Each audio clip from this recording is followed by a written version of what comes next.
68. Yeah, wasn't it?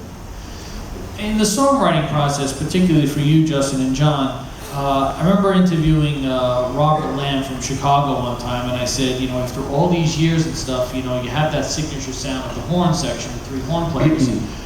How difficult is it to go about doing your songwriting to say, gee, do I have to incorporate the horns into each song? So for you guys, mellotron, flute, orchestral, was that something that you consciously tried to do, or if they were able to find a way to work those instruments into the woodshedding process, then so be it?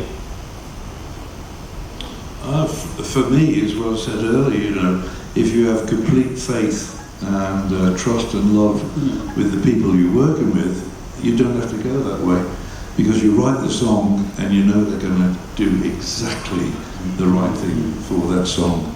And for me, never ever thinking about what the mellotron's going to do, or the flute, or guitar, or drums, or whatever. They're going to do it exactly right, and I think this is why we're here today.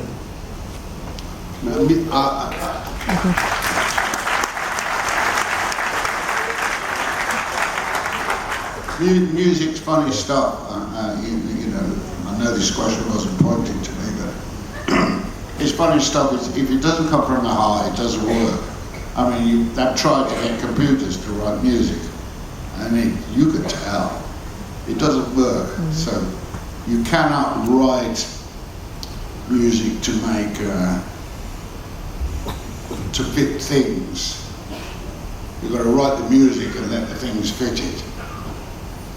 But sticking with the orchestral stuff and, you know, overdubs and adding so many instruments and giving it that lush sound, is it true that there did come a point right before the Question of Balance album where, you know, you were having difficulty replicating some of this stuff on stage?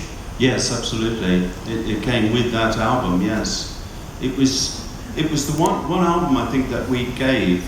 It was my memory of this that we gave to Tony to do, because it was something that he was very much into astronomy, and he really wanted to do an album that would, of course our timing was lousy, but that would coincide with the man landing on the moon. And so it was his baby, that album. But we did get very deep into because we had so much studio time and we could take our time and do whatever, the balance on the recordings got a bit uneven. It's very nice, and I love Jones Jones, a lovely album, but only a couple of tracks we were able to play on stage.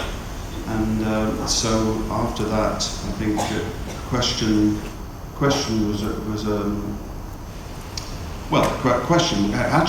the song Question was like a 3-hour session on Saturday. It's just bang bang, and we just did it. We didn't even think about it. But then I think we thought maybe it's better to go to something that we can really play, an album that we really play on stage. So we did pull back a bit from that massive overdubbing thing with the Question of Balance, and we stayed that way with the next 3 albums. Yeah. So, John, was it difficult choosing a set list then, based on those first, how many albums were before Question of Balance? So you had four albums before that. Well, you know, so was it tough to cherry pick what you could play? What you leave out is tough. Yes. Yeah. No, I don't think so, because, you know, it doesn't matter what the orchestration is. It's still down to the song. You know, if the song works on its own without anything, then it will always work, and that was the important thing. Just the song, get the song right, and it all works. It all really works. I must tell you something very funny though. On the, for me, it was on the Children's Children album. You know, we had this rocket taking off, so we got in touch with NASA and asked NASA to send us the tape of a rocket taking off, so we could put that at the beginning of the album. And they sent us this tape. We all went in the studio to listen to it. It was like a damn squid. It went shoo. And this was NASA's attempt at a rocket.